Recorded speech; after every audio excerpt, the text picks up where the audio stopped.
que diz? Qual é a função do dedo, do polegar? A função é auxiliar, não é primordial.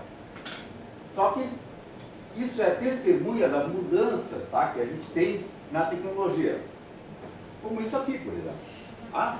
Quem é que não vê isso? Quem é que nunca viu ou não fez discar o celular exatamente com o dedão? Tá? A todo mundo. Isso era uma coisa que era dito que não ia acontecer. Então, a mudança, essa, é que o que interessa, que veio pela miniaturização, está baseado em mecânica quântica, uma série de coisas, eu não prometo não entrar aqui, tá? O que a gente quer mesmo com coisas de tecnologia renascentista e nanotecnologia renascentista, para falar bem a verdade, tá? Nós queremos luz nesse troço, tá? Só que, bom, aí a gente começa a apelar para modelos, né? Como é que a gente vê progresso? Basicamente, a gente tem uma coisa que isso aqui seria a quantidade de armas produzidas ou quantidade de manteiga produzida.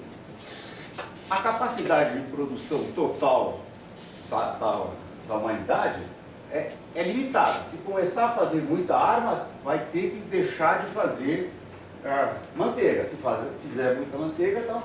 E aí eu vou conseguir esses pontos diferentes. Para fazer crescimento, realmente, crescimento real, eu preciso ter um salto tecnológico. A minha capacidade de produzir ou manteiga, eu faço saltos tecnológicos.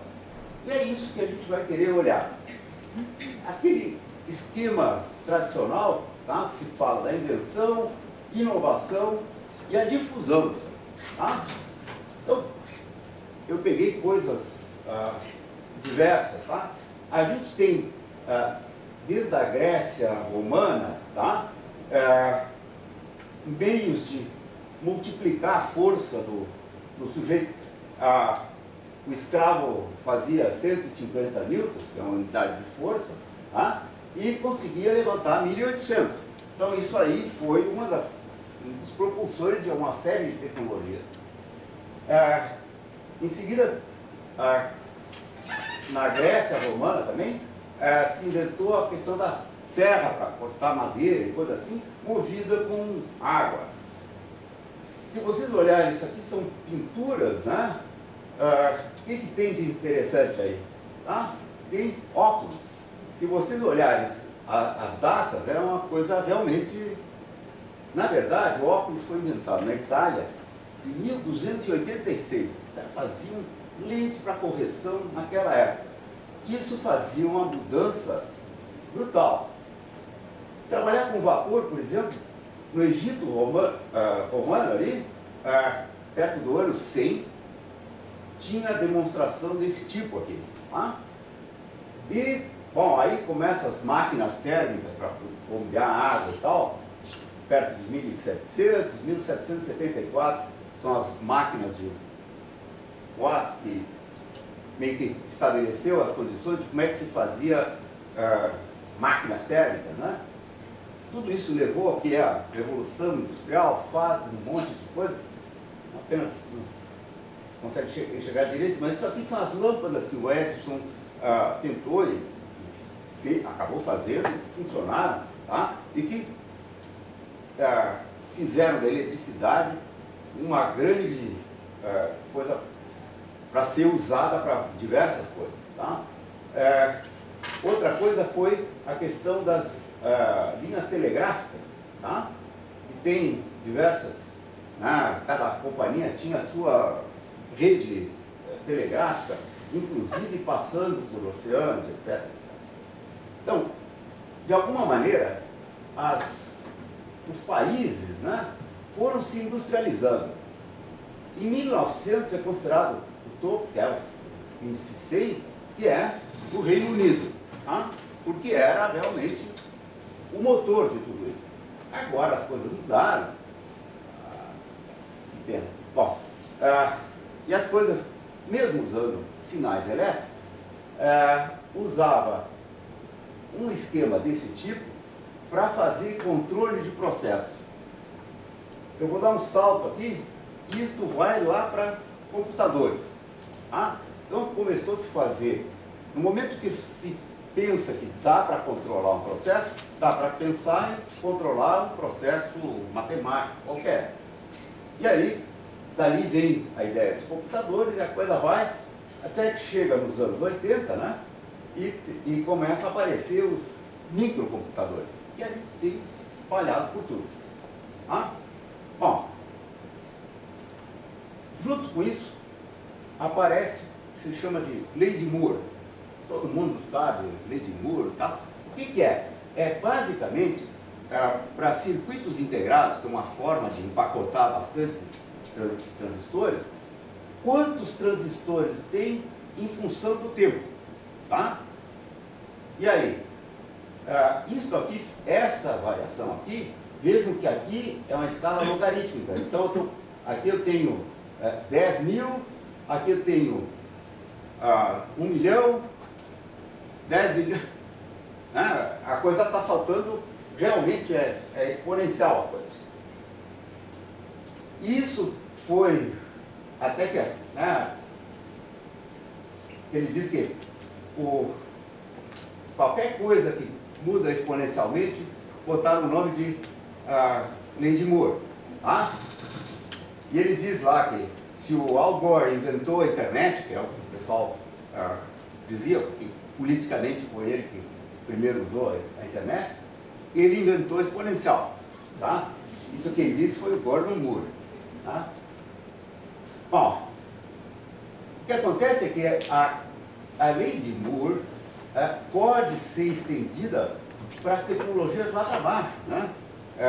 Antes de ter transistores, não sei o quê, e a gente tem um movimento lá, um crescimento razoavelmente explicado. O que eu estou mostrando aqui é outra coisa.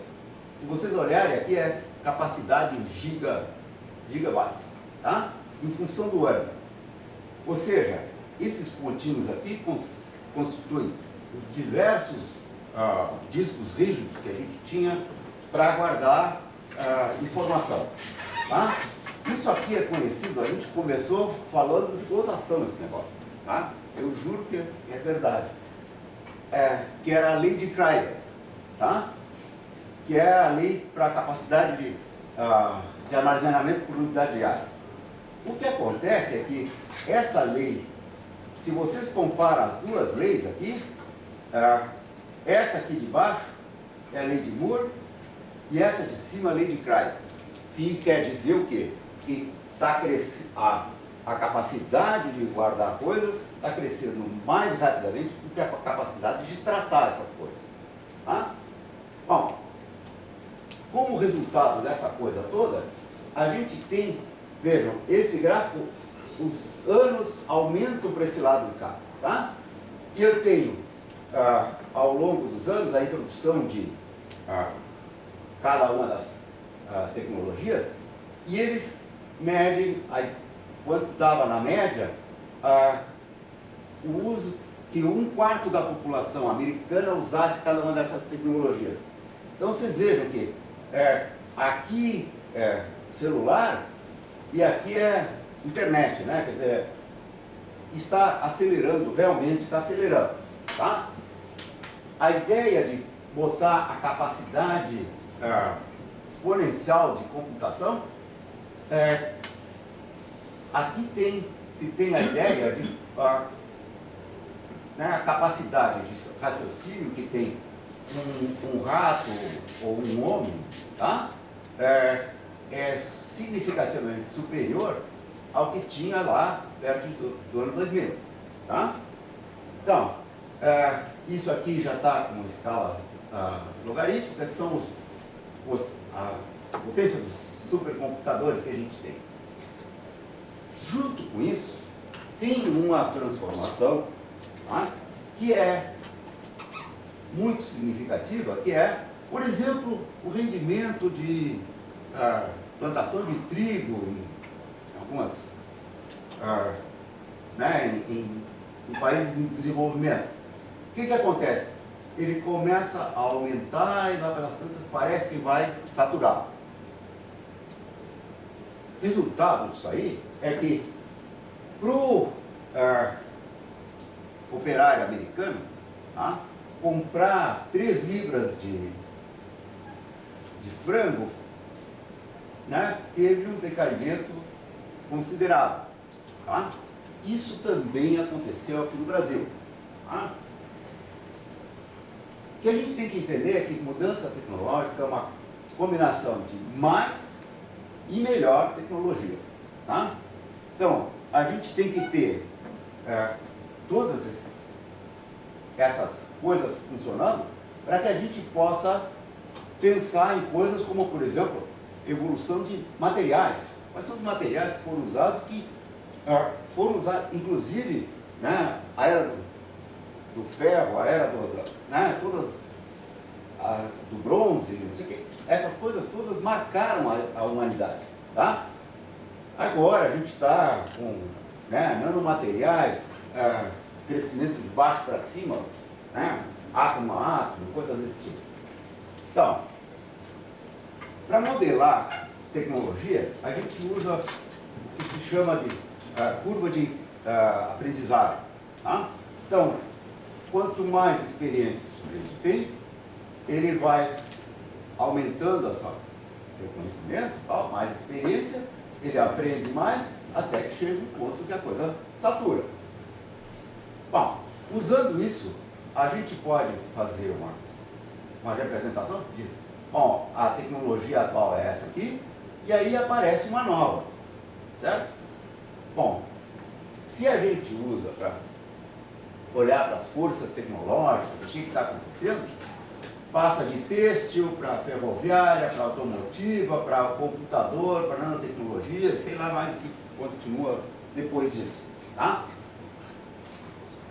O fato de que esta aqui começa a aparecer não decreta a morte total disso aqui. Significa que vai diminuir o uso. Tá? Então, é tudo uma questão de ter condições favoráveis. Tá? O que eu quero mostrar é um pedaço das coisas que a gente faz e que vê, né, que a gente tem uma mini revolução dos conceitos depois que apareceu uma das coisas que foi a magnetoresistência gigante, tá, que fez com que muita coisa na tecnologia mudasse. Tá? Para dar uma ideia, imagina, tá, a vida sem os smartphones, né, de disco rígido com gigabits em streaming de imagem, Google na internet, etc. Todas essas coisas são resultado, tá, dos avanços que aconteceram, consequência da ciência que já se fez e que a gente continua fazendo. Tá? Para vocês não ficarem sem entender o que é a magnetoresistência gigante, basicamente é o seguinte: quando a gente tem camadas atômicas empilhadas lá, uma distância muito pequena, 3 ou 4 átomos separando esse pedaço daqui daquele de lá, a gente tem orientações antiparalelas, tá, das magnetizações dessas camadas, tá, e a resistência é alta. Quando aplica um campo magnético e orienta todo mundo para o mesmo lado, a gente tem resistência baixa. Tá? Esse negócio aí, né, a gente permitiu, com isso, tá, ao descobrir essa coisa, se permitiu áreas menores do disco tinham que ser utilizadas para gravação, o que aumenta a densidade, né? Aumenta a densidade, pode fazer essas coisas aqui, né? Bota uma moeda, nisso aqui tinha mais de 160 GB. Então, olha só, isso aqui, esses 160 GB, eu uso como exemplo, porque isso dá o disco rígido que tinha no iPod Classic, tá? Segurava na mão ali, tá? Bom, para comparar, olha uma propaganda dos anos 80, né, vendendo um disco de 10 MB por $3.400. Tá? Bom, se vocês fizerem a conta, sem correção monetária, etc, etc, tá? Os 160 GB daquilo ali daria 54 milhões e 400 mil dólares. A diferença entre o preço que se paga hoje e o preço que se pagaria, aquilo aí, é tecnologia, é ciência aplicada mesmo.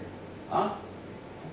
Então, maior densidade de gravação, maior capacidade, menor preço para disco rígido, que novos programas podiam ser usados, que gerou necessidade de eletrônica mais rápida, aí precisava mais rapidez no acesso, né? Permite programas com mais coisas funcionando, pediu mais capacidade de armazenamento.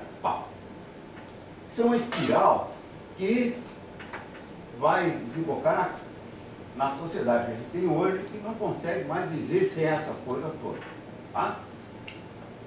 Então, a gente realmente é imprescindível acesso rápido, universal, banco de dados, Google, editor de textos. Né? A gente não se imagina sem tomografia computadorizada, imagem por NMR, pagar conta no computador, e-mail, Twitter, sei lá, nuvem, tudo isso. Tudo isso, tá, vem em parte desencadeado pela descoberta científica. Tá? Essa e qualquer descoberta científica deriva de uma pergunta essencial com qualquer pesquisa científica, tá? Em qualquer área. Tá? E a pergunta que, no caso, a gente se fez, só tinha sentido porque teve outros cientistas antes da gente que fizeram perguntas e responderam algumas partes das coisas, que estabeleceram os conceitos. A partir daquilo ali, se pôde fazer o que é a spintrônica, que é o resultado da junção da eletrônica com a capacidade de distinguir o spin do elétron, tá? Que é a característica magnética que o elétron tem. Não é como na eletrônica que usa só a carga do elétron. A gente usa a carga e a propriedade magnética. Então, isso aí está sendo usado para ler disco rígido, por exemplo. O que permite que a gente diga com certeza que tem bilhões de dispositivos desses funcionando, disco rígido, para tudo que é coisa, tá? E, de alguma maneira, né, fizeram com que a sociedade esperasse algo diferente para seus anseios em geral. De passagem, tornou obsoleto um monte de coisa. Tá? Fax, telex, ligação internacional com agendamento. Né? Aí a gente já declara, né, o cartão de crédito, papelete de carbono, vai lá, assina o negócio. Aquele celular tijolão, né? Era um negócio. Bom, então não vou incomodar vocês com essas coisas pré-históricas, tá? Está na cara que tudo isso não é consequência só da magnetorresistência gigante, mas isso fez parte da engrenagem que fez tudo isso se mexer e fazer uma demanda. Então, a gente está, a meu ver, uma situação de transição para outras coisas. Usar a spintrônica para coisas as mais diversas. Sei lá, mudar a base do funcionamento do computador. A gente pode, com isso, tá, chegar em tecnologia muito mais eficiente com os padrões de hoje, mas a gente precisa dar saltos qualitativos para atingir isso aí. Tá? A gente conseguiu, como civilização, chegar até aqui, tá? Agora é passar para outro nível e pensar, né? O jeito de pensar vai ser mudado, porque nenhuma a função do dedão. Tá?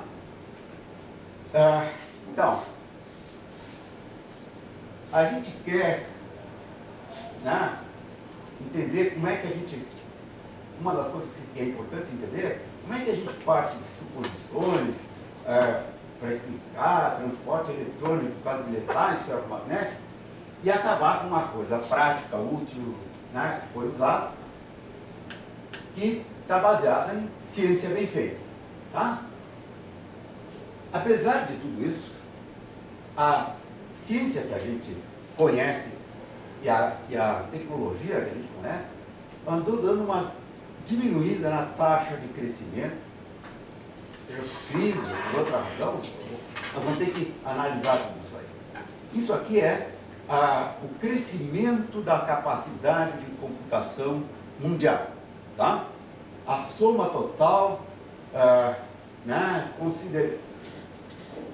né, a capacidade no ano T ali, dividido pela soma de tudo que se conseguia fazer desde o ano de 1977 até o ano anterior, que foi considerado ali.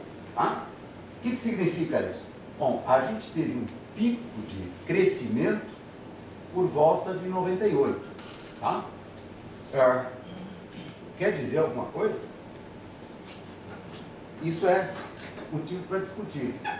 Isso são dados publicados na Science, quer dizer, não sou eu que estou dizendo que era bom ali e tal. Só que eu acho que a gente tem que olhar um pouco a gente tem que olhar as razões que a indústria usa para adotar uma tecnologia ou outra. Tá? Vai nos fazer sonhar com fantástico, uma coisa toda, tá?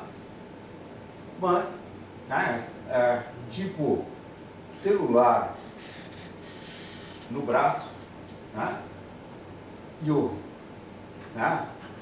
fone de ouvido, isso aqui é o projeto da Nokia. Tá? Por exemplo, isso aqui é um dispositivo que a IBM patenteou, que é o Grayscale Memory, para substituir discos rígidos e coisas desse tipo. Eles simplesmente venderam a fábrica com os cientistas, com os engenheiros, com todos, venderam para a Itachi, tá? Porque eles dizem que aquilo virou commodity e eles não têm tempo para perder com esse tipo de coisa. Eles vão apostar em novas maneiras de armazenar. Só que quem é que está decidindo isso? Deixa eu ver se eu consigo...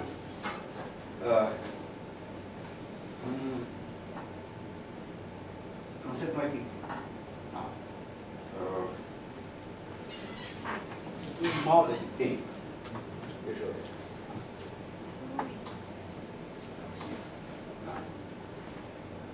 Não veio. Tá, não importa. Não, o filme do jeito. Tá.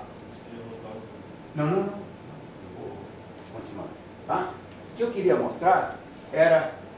Tem uma cena do filme, aquele Top Secret, que é uma gozação com a história do Ford Pinto. Tá?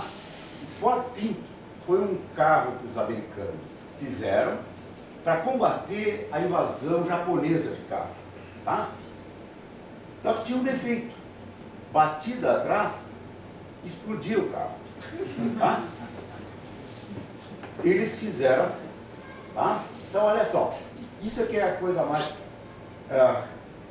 produziram da ordem de mais de 3 milhões de carros desses aí. Tá? Até que eles tiveram que tirar de fabricação. Qual foi?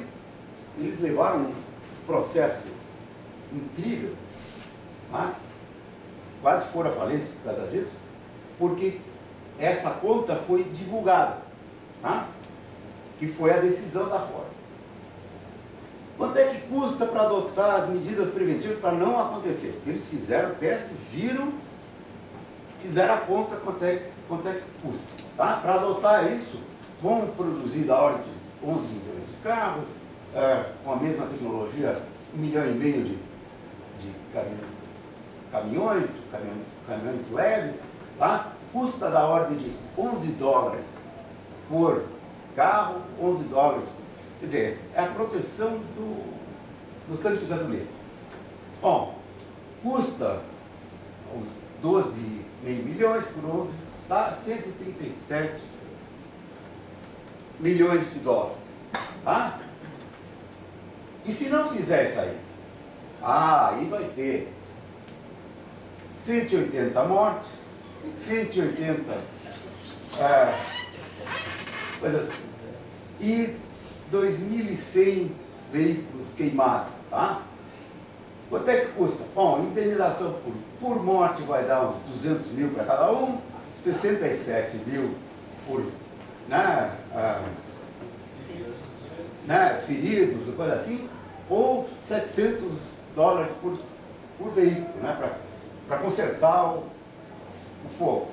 Se vocês fazem a conta, isso dá 49 milhões. Tá? Ou seja, eles viram o cifrão dos 88 milhões de dólares. Tá? E foram comercializar o negócio, que eles sabiam que não funcionava, que ia causar morte de gente. Foram lá e fizeram. No que eles se baseiam? Tem uma lei, é meio considerada lei, que é um negócio do Milton Friedman, tá? Que ele diz que a responsabilidade social de um negócio é aumentar seu lucro, tá? Desde que fique dentro das regras do jogo, que faz livre concorrência com os outros, sem fraude ou qualquer tipo de enganação. Tá? O problema é que a gente vê, eles cortam a frase por aqui. Tá? Por isso eu acho que a gente tem que discutir, pensar um pouco. Eu gostei desse dito, que apesar de todos esses problemas, tá? Eu concordo com isso aqui. Deixa os outros se cultuar o passado. Eu estou satisfeito de ter nascido neste tempo agora. Tá? Valeu o Covid, eu acho que vale até hoje. Tá? Isso aí é só piadinha, que tinha com o Agar chegando no guru ali, tá? E perde a chave da felicidade, o cara diz que é spintrônica, tá? E aí ele perde se não tem mais alguém com que ele possa falar, possa explicar. Tá? A gente chegou até a ter uma coisa no Big Bang Theory, que não vai passar isso. Se vocês quiserem, eu tenho ali, posso passar para vocês. Tá? Bom, isso aqui, só para dizer obrigado. Tá? Tá aí meu e-mail. Vocês me acham, talvez, aqui no Fred. Tá?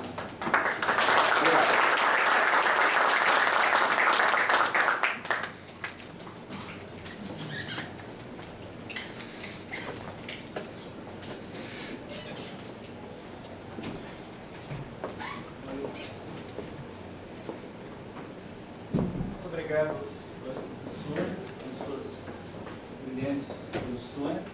Deixa eu dar a palavra à plateia. Estará presente nos livros do Léo.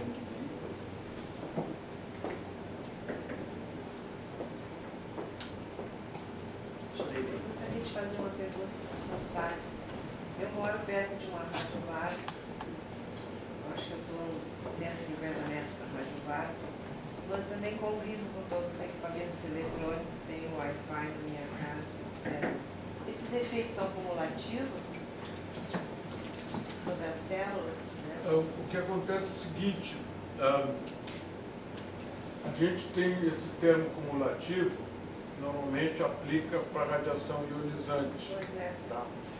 Agora, então o termo cumulativo é um termo mais ou menos complicado para ser usado. Não é cumulativo naquele sentido da ionizante, que que você toma hoje, soma com o que tomou ontem e vai somar com o que tomou amanhã. Não é nesse sentido. Mas, Que nem mas, a radiação solar também. mas tá, o tempo de exposição, tá, influi no resultado.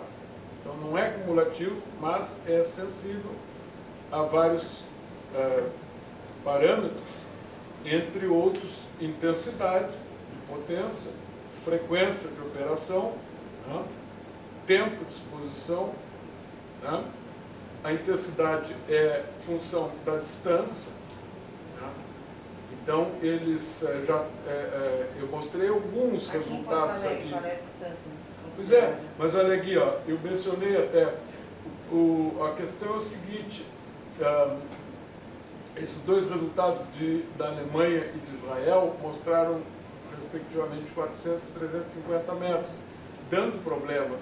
Então, se valer para cá o que aconteceu lá, então a gente diria, ó, mais de 90% da população de Porto Alegre está sim dentro daquela zona de perigo. Está entendendo? Aí você diz assim, mas e aí, é o fim do mundo? Eu digo não.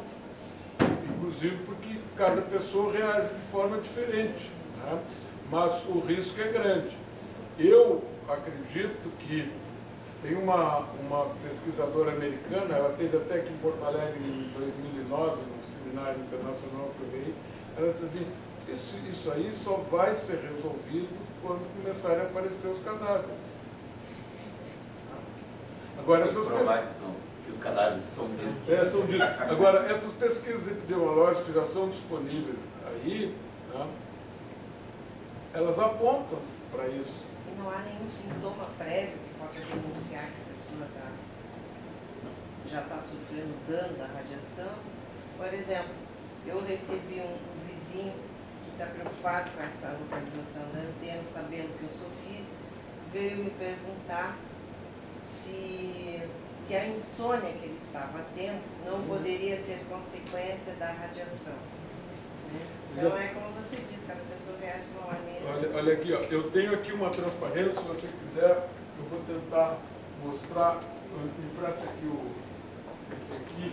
Como é que eu faço para acessar o meu acesso ali? Eu tenho uma transparência que mostra os diversos sintomas, que na verdade eu tinha uma apresentação, eu tenho muito material sobre isso, inclusive trouxe alguma coisa impressa também, e agora tu clica, em vez de clicar nessa aqui, tu clica nessa aqui, ó, aí, tá, aí, aqui, esse aqui é, agora deixa que eu controlo. Tem até uma citação do Einstein ali, ó, aqui, ó, já que tu falou do... Esse aqui é do teu time lá, o Einstein, né? Olha aqui, ó. Aí, eu tenho medo, tá? Que... Opa! Aqui, ó. Eu estou com o troço invertido. Eu tenho medo do dia que a tecnologia irá ultrapassar a nossa interação entre os seres humanos, né? O mundo terá uma geração de idiotas. Isso aí é uma das transparências que eu ocultei, porque eu tenho muita, mas eu queria dizer o seguinte, o Einstein é um brilhante, mas se enganou. O problema dele não é só comportamental, idiota, é doente mesmo de doença física. É isso que eu estava querendo estressar aqui. Mas vamos ver aqui onde é que está aqui, ó, esse aqui.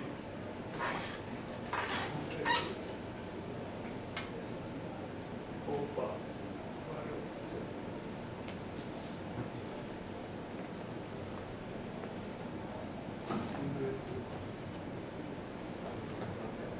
Aqui, eu quero voltar para aquele ali. Aí tá. Agora eu quero voltar para esse aqui.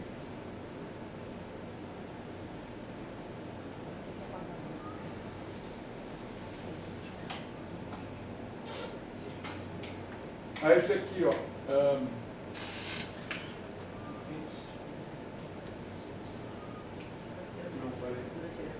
Aqui, esse aqui, ó. Bota esse aqui. Vê se tu bota essa aqui nesse aqui, ó. Nesse aqui, ó. Esse aí, aí, ó. Tá aí, ó. Olha aqui, ó. Aqui tem uma relação de efeitos que já foram demonstrados, tá? Então é ali, ó. Uma delas é aquela alteração, quebra simples dupla. Depois, aqui, estresse oxidativo, proteína de choque térmico, tudo isso aqui o pessoal da área de biologia sabe que isso aqui é um troço sério. Depois, funções cardíacas, sistemas imunológicos, ondas cerebrais, danos neurológicos, apoptose dos neurônios, que é morte, tá? Aumento de doenças neurodegenerativas, Alzheimer, Parkinson, deterioração na qualidade do sêmen e risco de aborto, alteração no ritmo circadiano do sono, balanço hormonal. Então aqui está o insônia, tá vendo? Depois, vigilância e a deterioração da memória a curto prazo, habilidades de aprendizado motoras, bem como comportamentais, reações alérgicas, inflamatórias. Tudo isso tem resultados científicos mostrando na literatura. Tá? Mas o maior deles, e por isso que eu me concentrei, é o câncer, porque o câncer é um troço terminal. As doenças neurológicas também são problemáticas. Sim. Alzheimer, Parkinson. Tem a torre de Também tem. Eu queria saber, aquela anteninha Wi-Fi que a gente tem em casa, essa aqui, então, qual é a distância que ela tem que estar longe da gente? Não tem que ter. Vem cá, meu amigo. Não, porque eu tenho uma transparência também que mostra valores típicos para diferentes serviços. Bota de novo naquele que a gente vê todos. O Wi-Fi é baixo nível. O Wi-Fi tem 3 tipos, classe 1, 2 e 3. Tá? A 1 é a mais intensa, é 100 miliwatts. A 2 é 10 e a 3 é 1 miliwatt de potência irradiada. Então a potência é muito importante. Agora bota nessa função aqui, ó, nessa aqui, ó. Porque a gente essa potência, ela aparece no equipamento? Tá. Essa potência, ela aparece no equipamento? Essa potência? Se entrar na internet, tem não na faz, característica não faz. pelo modelo. Pelo modelo. Não faça isso. uso de remédio. Aqui, ó, aqui está aparecendo, olha aqui, ó, isso aqui é um troço importante, ó, esse aqui é o número de ervas em Porto Alegre, ó, em setembro, tá? Olha aqui, ó, 711 ervas em Porto Alegre, é um absurdo esse número. Ali está, ó, é isso aqui que eu queria mostrar para vocês, ó, valores típicos medidos, olha aqui, ó, o roteador de Wi-Fi a 50 centímetros, 1 a 2 volts por metro. Você mede a 50 centímetros do roteador. O roteador é aquele... Sim, tá? Aquele aparelhinho A 50 centímetros. O que significa isso, a 50 centímetros? Olha aqui, a lei de Porto Alegre, nós mostramos aqui, é 4 a 6 volts por metro, os limites. Então isso aqui, a 50 centímetros, você estaria respeitando a lei de Porto Alegre. O que eu quero dizer é o seguinte, é que a lei de Porto Alegre, tudo bem, mas não quer dizer Não é que tu esteja com segurança à saúde. Uma das recomendações científicas mais importantes é um relatório internacional que saiu em 2007, chama-se Bioinitiative Report. Se você clicar na internet www.bioinitiative.org, você pode baixar o PDF. Ele foi uma revisão de mais de 1.800 trabalhos científicos sobre essas questões. Tá? E como resultado, eles recomendam 2 coisas. Primeiro, outdoor, que eles chamam para fora. Então, por uma lei, por exemplo, uma cidade de Porto Alegre, eles recomendam 0,6 volts por metro. 0,6. A lei de Porto Alegre é 4 e 6 nas duas frequências. Então, isso aqui, por exemplo, olha aqui, ó, o roteador Wi-Fi a 50 centímetros estaria superando esse nível recomendado pelo Bioinitiative Report. 0,6 volts por metro, outdoor. Indoor, que eles chamam, que é, por exemplo, uma sala de aula com um ambiente Wi-Fi, 0,2 volts por metro. Está lá no Bioinitiative Report. www.bioinitiative.org. Olha aqui, ó. Isso aqui, ó, é um problema sério. Vocês conseguem ver essa transparência aqui? Sim, sim. Bom, aqui está o rapazinho, tá, nu, tá, e o laptop aqui em cima, no joelho dele. E aqui tem um medidor que está medindo embaixo do laptop. Esse medidor está sendo displays lá, o resultado 13,8 volts por metro embaixo do... Então, se eu botar o laptop no colo, é muito ruim, tá? Especialmente porque fica próximo dos órgãos reprodutivos, né? E para as crianças, muito pior. Tá certo? Tablet também. Desculpa. Eu só quero fazer Um adendo. uma adenda. É isso que está sendo discutido agora. Muitos anos atrás, nos anos 80, lá no Canadá, eu tinha um colega que fazia doutorado dele em meteorologia. Só que o Canadá não tinha, na época, navio meteorológico. Então, ele ia em navios meteorológicos de diversos países. Tá? Ele foi primeiro, na época, União Soviética, né? Ele foi, e aí, como é que funciona um navio meteorológico? Tem um radar que fica ali e tal. Aí, se alguém passasse na frente do radar, desligava tudo. Tinha segurança para desligar tudo imediatamente. Aí, ele foi num outro navio americano. Aí, na entrada, estava tudo funcionando e ele viu que o marinheiro lá estava lustrando, polindo. E aí ele foi atrás, né? Foi perguntar qual era a razão. Os russos tinham dados que diziam que não é só a exposição de pico que faz, a exposição a longo prazo é cumulativo, que os americanos não acreditavam. E assim, desligava o aparelho, o custo de funcionamento do navio desses é uma barbaridade, caríssimo. Tá? Se alguém passasse na frente, parava e perdia os dados anteriores, não interessa. Porque consideravam aquilo uma coisa. Tem outra coisa.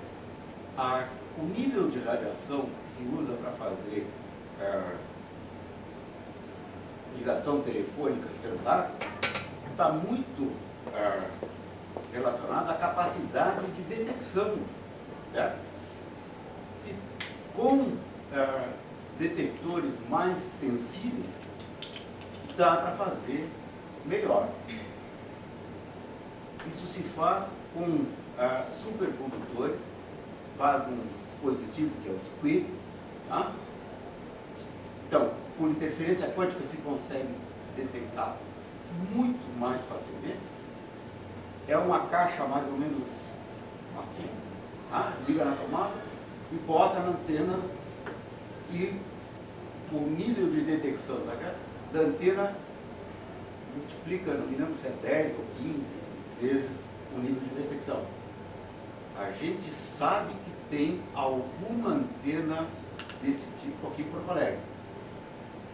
Anos atrás eu tentei entrar em contato com alguma dessas companhias que tinham antenas e tal. Ninguém responde absolutamente nada. Né? Ou seja, colocar tecnologia naquilo ali para detecção resolve o problema. Daria para usar 10 vezes menos intensidade do que se usa hoje. Tá, mas eu tenho uma observação em relação a isso, essa tua colocação, mas eu acho que tem uma pergunta lá atrás, mas eu acho que o professor Zé Vicente também tinha uma pergunta para fazer. Não. Tem duas, tá? Só aproveitando o tema, a temática dessas frequências, enfim, dessas transmissões, ainda agora nos últimos 10 dias saíram duas reportagens, dois comunicados, duas matérias sobre o Wi-Fi, né? Que é o LIFI, que eles estão avançando bastante e que a intenção, obviamente, é fazer a transmissão de dados através de luz. Então eu não sei como é que seriam as implicações dessa tecnologia, se elas aplacariam essas consequências ou não.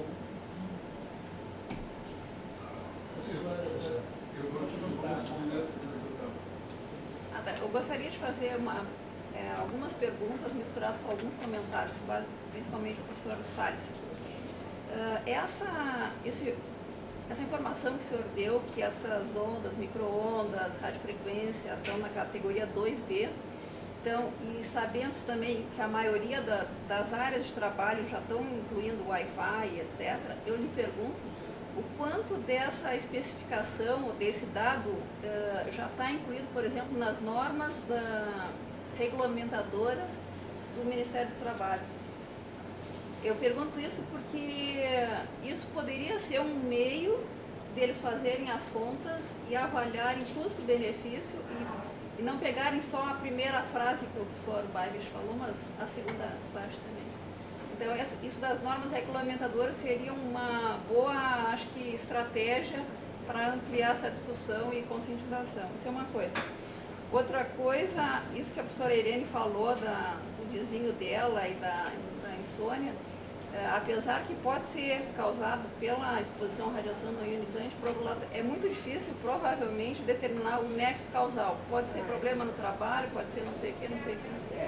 Essa é a dificuldade. E ainda, em relação a essas ondas, tanto a radiofrequência quanto o próprio diagnóstico por ressonância magnética, essa eu acho que é uma outra questão ainda mal resolvida ou mal iniciada de estudo, porque o diagnóstico por ressonância é lindo e maravilhoso, por outro lado, o campo magnético de exposição do paciente é enorme. Então, por enquanto, a frase mais divulgada é a vantagem da ressonância que não é ionizante. Então, na verdade, até o momento, dentro daquele princípio da prudência, não se sabe de grandes efeitos, mas a longo prazo ainda faltam estudos. E lembrando também que na fisioterapia tem aplicação de radiofrequência também, é a própria radiofrequência. E só para encerrar, que eu já vou... Angélica, Que área? da biofísica. Obrigado. Para fazer com a irmã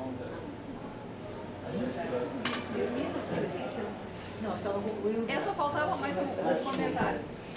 E por outro lado também, enquanto que os celulares, a maioria é utilizado por todo mundo e não para diagnóstico, vamos dizer assim, eu acredito que para publicar em revista científica é mais fácil na área da saúde do que pegar efeitos colaterais da radiação ionizante em área da saúde, já que a maioria dos diagnósticos utiliza essa radiação.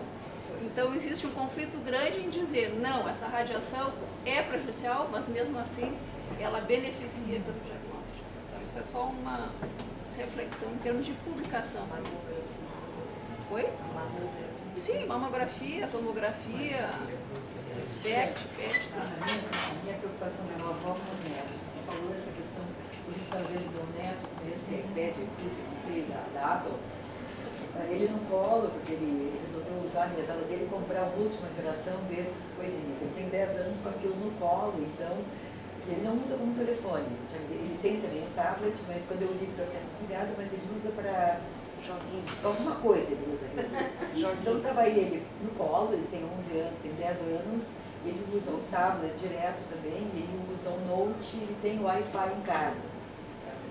A minha filha deveria, eu também tenho Wi-Fi em casa, não estou preocupada com eles, tem um outro pequenininho de 5 anos.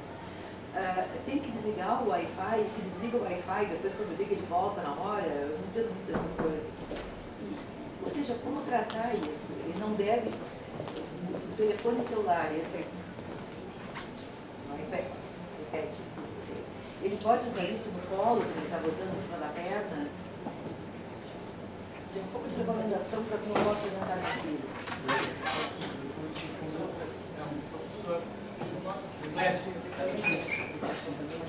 Agora, você não sabe a pessoa vai ter que repetir a economia dele.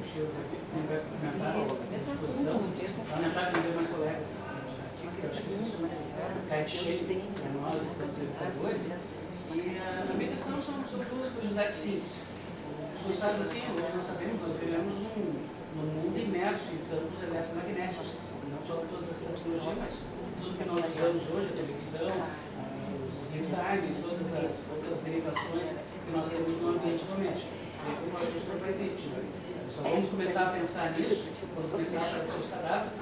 Eu vejo esse momento como ali na década de 40, 50, que a indústria do cigarro tinha consolidação como status social naquela época. O que ele pergunta assim é que eu acho extremamente prudente, importante o seu alerta, mas como, não só como pesquisador, mas como pessoa, e vendo a pergunta dos colegas, como nós podemos tentar fazer uma campanha de convencimento em todas aquelas questões em base que o senhor colocou ali, quando nós vemos, por exemplo, nas escolas privadas, o uso de tablets desde a pré-escola como um grande diferencial no seu processo pedagógico.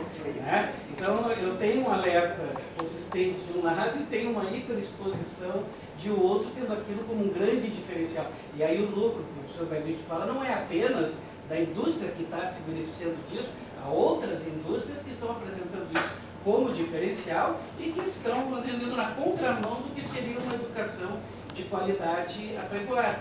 E aí o professor Babitsky, pegando a questão da lei de Moore, alguns autores colocam que vai chegar um momento que nós vamos chegar na singularidade, vamos chegar num ponto de singularidade. E nessa curiosidade, como tem algumas referências que dizem que o humano, praticamente ele surgiu junto com a tecnologia. Nós vamos avançando nessa proposição, que são referências que tem por aí. Como que o senhor vê essa evolução, essa evolução tecnológica modificando comportamentos e formas das pessoas agirem e interagirem, onde hoje, por exemplo, nós temos bares que oferecem como diferencial o sujeito poder se conectar em Wi-Fi, embora já está havendo um outro movimento contrário, tipo assim, ó, o Wi-Fi está desligado, converse com a pessoa que está na frente. Né? Ou seja, todas as temáticas eu vejo uma coisa relacionada e, para mim, afeta de cara nós como educadores, porque essa tecnologia nós estamos pegando uma geração que está vindo nativa. Ele, muitas vezes, antes de aprender a escrever, ele já navega. Está certo. Não posso. Bom, eu vou tentar responder as perguntas que eu tentei anotar aqui, mas eu queria mostrar também para vocês aqui, antes de começar a responder, uma outra questão. Quer ver? Que está aqui, ó. Que eu também não tentei, aliás. Vamos ver aqui onde é que está. Isso aqui é muito importante, vocês querem ver? Aqui, ó. Esse resultado aqui, ó. Isso aqui, tá? É resultado do Instituto Nacional do Câncer. Tá? A gente entrando no site do Instituto Nacional do Câncer.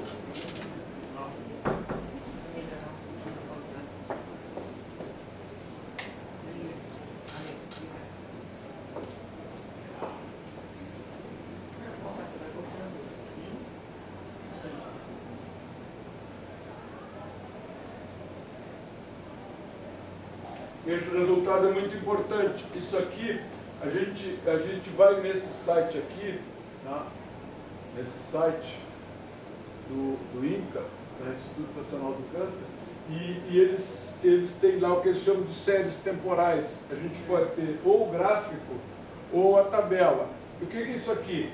É taxa de mortalidade por tumores. Você descobre, você tem lá, eles têm isso aí, qualquer paciente que morre com qualquer tipo de câncer, em qualquer hospital ou clínica do Brasil, vai para esse banco de dados deles.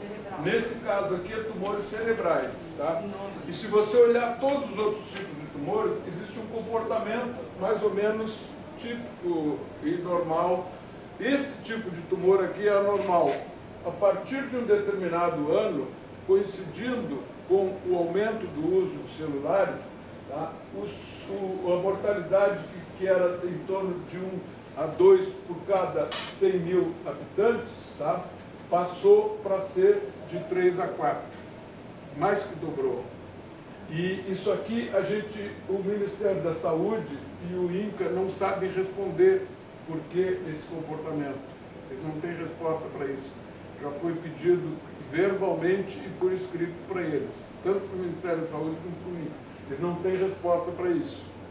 Eu não posso afirmar que é questão do celular, mas se você usar isso aqui, você pode ver também por estado. Se você olhar em estados diferentes, tá, você vai ver, por exemplo, Roraima, não sei o quê, e coincide com o aumento do uso naquele estado. É uma coincidência grande, pode até ser, mas tem que ser pelo menos investigado. O que é o código da saúde? O código das cores são um negócio de padrão. Não, tudo é tumor cerebral, mas eles usam diferentes métricas. E lá está explicado cada um deles. Qual é o ano ali que houve Aqui o aumento está coincide com 1996, 97, 98, que começou a usar mais mesmo. Isso aqui é para todo o Brasil, mas se você olhar por estado, você vai ver que ocorrem em oportunidades diferentes. Mas olha aqui, eu queria me referir a uma observação do professor Mário. Ele falou que existe sim possibilidade de se ter receptores mais sensíveis, por exemplo, o squid, né? Mas o que eu quero dizer é o seguinte, olha, não precisa absolutamente. Os que estão aí com o tipo de processamento digital são muito sensíveis. E a sensibilidade, depois você pode anotar aí, é da ordem de menos 110 dBm. Tá? Isso aí, menos 110 dBm, significa 10 na menos 11 do miliwatt. 10 na menos 11 do miliwatt, menos 110 dBm. Então é uma sensibilidade extraordinária. A qualidade